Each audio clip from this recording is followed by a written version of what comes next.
Breaking news. Pakistan చైనాలకు ఇక చుక్కలే చూపించబోతుంది భారత ఆర్మీ. ఎందుకంటే K6 క్షిపణి భారత అమ్ముల పొదులకు రాబోతోంది. కలాం శ్రేణి క్షిపణులైనటువంటి K6 అత్యంత ఆధునిక మిసైల్గా చెప్తున్నారు. దాదాపు 8,000 కిలోమీటర్ల పరిధి గల ఈ K6 క్షిపణిని భారత్ ఇప్పుడు సమకూర్చుకుంది. దాదాపు 9,200 కిలోమీటర్ల వేగంతో ప్రయాణించగల ఇది 8,000 కిలోమీటర్ల రేంజ్ వరకు దూసుకెళ్లగలుగుతుంది. బ్రహ్మోస్ కంటే అత్యంత వేగవంతమైంది, అత్యంత ప్రాణాంతకమైనదిగా చెప్తున్నారు. K6ను DRDO అభివృద్ధి చేసినట్టుగా చెప్తున్నారు. పాకిస్తాన్ చైనాలకు టార్గెట్గా భారత్ ఈ క్షిపణిని రూపొందించింది. K6లో MIRV టెక్నాలజీని రూపొందించారు. అంటే బహుళ ఛేదక క్షిపణిగా చెప్తున్నారు. ఇక ప్రస్తుతం కొన్ని దేశాల వద్ద మాత్రమే MIRV వ్యవస్థ ఉంది.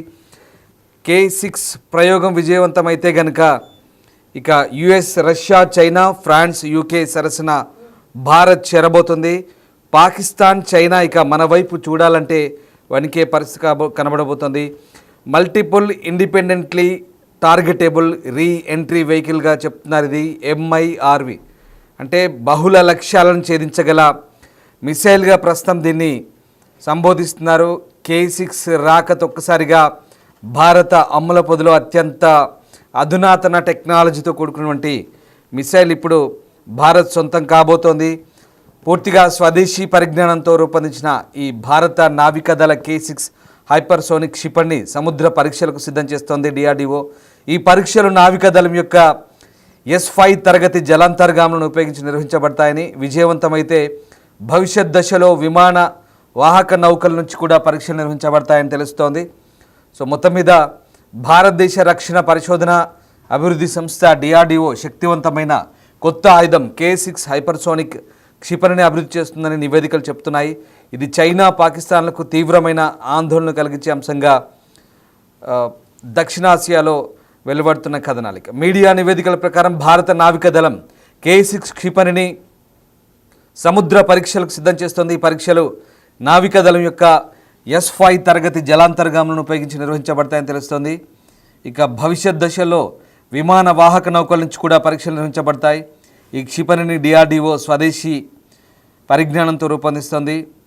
ఇక ఈ నేపథ్యంలోనే ఇక K6 సంబంధించి అనేక ఆసక్తికర అంశాలైతే వెలువడుతున్నాయి.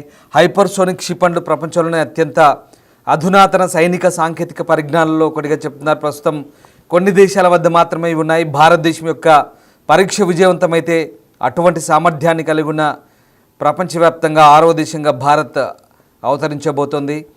ఇక దీని వేగం, ఈ ప్రాజెక్టు సంబంధం ఉన్న లెక్కల ప్రకారం ఇది దాదాపు మాక్ 7.5 వేగాన్ని చేరుకోగలంటే ధ్వని వేగంతో దాదాపు 7.5 రెట్లు అధికంగా ఉండబోతోంది. అలాగే సాంప్రదాయ వాయు రక్షణ వ్యవస్థలను ఉపయోగించి అడ్డగించడం దాదాపు అసాధ్యమని చెప్తున్నారు. ఈ క్షిపణి 8,000 కిలోమీటర్ల వరకు పరిధిని కలిగి ఉంటుందని కూడా భావిస్తున్నారు. విజయవంతమైన పరీక్షల తర్వాత K6 యొక్క భూ ఆధారిత వేరియంట్ను కూడా ప్లాన్ చేస్తున్నారు. ప్రస్తుతం ఇది సర్ఫేస్ టు సర్ఫేస్ మిసైల్గా చెప్తున్నారు. జలాంతర్గామం నుంచి ప్రయోగించే ఈ K6 క్షిపణులను ప్రస్తుతం DRDO పూర్తి స్థాయిలో అభివృద్ధి చేసింది. ఇక పరీక్షలకు సిద్ధమవుతుంది. దీంతో ఈ పరీక్షలు కనుక విజయవంతమైతే అటు పాకిస్తాన్, ఇటు చైనా ఈ ఇద్దరి వెన్నులో వణుకు పుట్టే అవకాశం కనిపిస్తోంది. ఆపరేషన్ సింధూర్ తర్వాత భారత్ తన మందుగుండు సామగ్రిని ప్రదర్శించిన తర్వాత ఈ పరిణామం చోటు చేసుకుంది. బ్రహ్మోస్ క్షిపణులు, అలాగే ఆత్మాహుతి డ్రోన్లు పాకిస్తాన్ సైనిక స్థావరాలను ప్రతిఘటనలు లేకుండా నాశనం చేశాయి.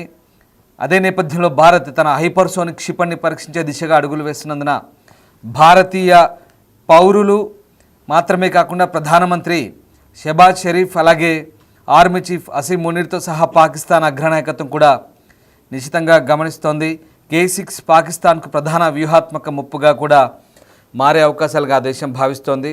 ఈ నేపథ్యంలో ఇక K6 సంబంధించి చాలా ప్రాణాంతకంగా అత్యంత ప్రమాదకరమైన క్షిపణిగా కూడా చెప్తున్నారు. రాడార్లను కూడా ఢీకొట్టే సామర్థ్యం ఉన్న ఈ K6 క్షిపణికి సంబంధించి త్వరలోనే ఇక ప్రయోగానికి సిద్ధమవుతున్నట్టుగా తెలుస్తోంది.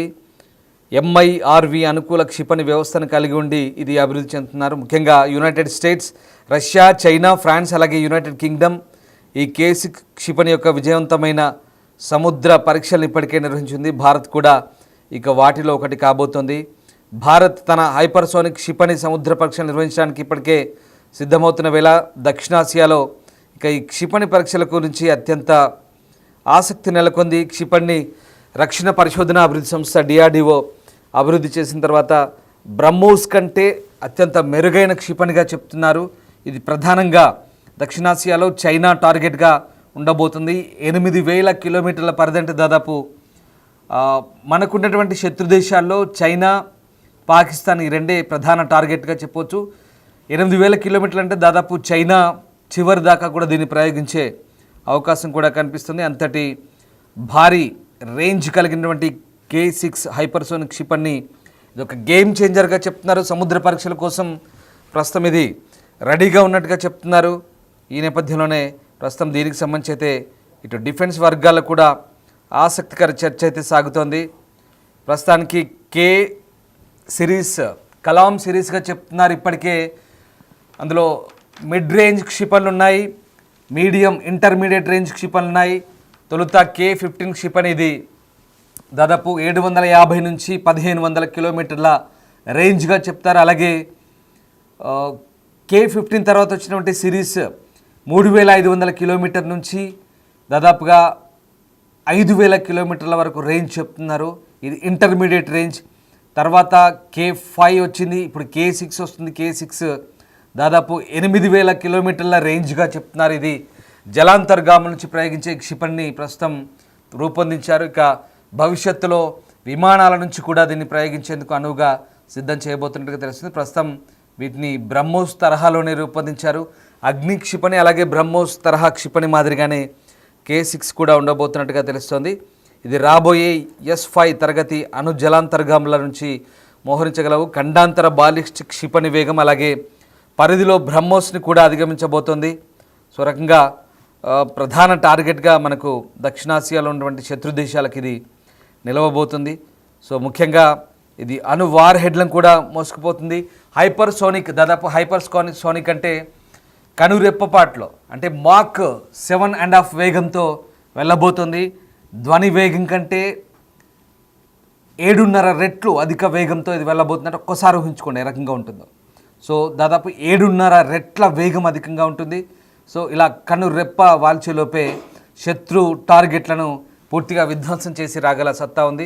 9,200 కిలోమీటర్ల వేగంతో 8,000 కిలోమీటర్ల వరకు కూడా ప్రయాణించదంటే దాదాపుగా చైనాలోని చివరి భాగం వరకు కూడా ఈ K6 క్షిపణిని ఇక్కడ నుంచి మనం టార్గెట్ పెట్టి అక్కడ లక్ష్యాన్ని కూడా ఛేదించే అవకాశం ఉంది. సో హైపర్సోనిక్ వేగంతో ప్రస్తుతం ఇది జలాంతర్గామిగానే రూపొందించారు. సముద్ర మార్గం నుంచి సముద్రాల నుంచి అటాక్ చేయొచ్చు. ఫ్యూచర్లో విమానాల ద్వారా కూడా దీన్ని పరీక్షించబోతున్నారు. ప్రస్తుతానికైతే surface to air, surface to surface ఈ రకంగా దీన్ని అభివృద్ధి చేస్తున్నారు. ఇది దేశీయంగా DRDO రూపొందించింది. ఆ రకంగా ఈ క్షిపణి అత్యంత వేగంతో కూడుకుందని చెప్తున్నారు. ప్రత్యర్థులు కూడా స్పందించడానికి చాలా తక్కువ సమయం ఇస్తుంది. అంతేకాదు ఇది రాడార్లను కూడా పూర్తిగా డిస్ట్రాయ్ చేస్తూ ముందుకెళ్లే సామర్థ్యం ఉన్న క్షిపణిగా చెప్తున్నారు. సో ఇది కనుక సక్సెస్ అయితే, దీని ప్రయోగం సక్సెస్ అయితే అమెరికా, బ్రిటన్, ఫ్రాన్స్ లాంటి దేశాల సరసన, యునైటెడ్ కింగ్డమ్ లాంటి దేశాల సరసన ఇది చేరబోతుంది. సో ఇది అత్యంత ఆధునిక అప్డేటెడ్ మిసైల్గా చెప్తున్నారు. సో ఇది 12 మీటర్ల కంటే ఎక్కువ పొడవున్న మిసైల్గా కూడా చెప్తున్నారు. అలాగే చాలా వేగంతో కూడుకుని చాలా ఖచ్చితత్వంతో కూడుకున్నటువంటి మిసైల్గా కూడా దీనికి అభివర్ణిస్తున్న పరిస్థితి. 2 మీటర్ల కంటే ఎక్కువ వ్యాసం కలిగి ఉండేలా రూపొందించినట్టు చెప్తున్నారు. K6 క్షిపణి పనిచేయడం ప్రారంభించినప్పుడు అత్యాధునిక హైపర్సోనిక్ అలాగే MIRV అనుకూల క్షిపణి వ్యవస్థలు కలిగిన ఉంటే దేశాల జాబితాలో అయితే భారత్ చేరబోతుంది. సో మొత్తం మీద ఇండో పసిఫిక్లో చైనాతో ఇప్పుడు మనం పోటీ పడబోతున్నాం. చైనా ఇప్పటికే అత్యంత అధునాతన మిసైల్స్ని రూపొందిస్తుంది. దాదాపు 12,000 కిలోమీటర్ల రేంజ్ గల క్షిపణి రూపొందిస్తుంది చైనా. ఏకంగా అమెరికాను టార్గెట్ చేస్తూ చైనా రూపొందించబోయేటువంటి క్షిపణులకు ఇప్పుడు K6 క్షిపణి కూడా ఒక పోటీ కాగలదు. మొత్తం మీద ఇండో పసిఫిక్ రీజియన్లో ఇటు పాకిస్తాన్ అలాగే చైనాకు పోటీగా భారత్ ప్రస్తుతానికి భారత అమ్మల పొదిలో అత్యంత అధునాతన అప్డేటెడ్ K6 మిసైల్ త్వరలోనే చేరబోతోంది.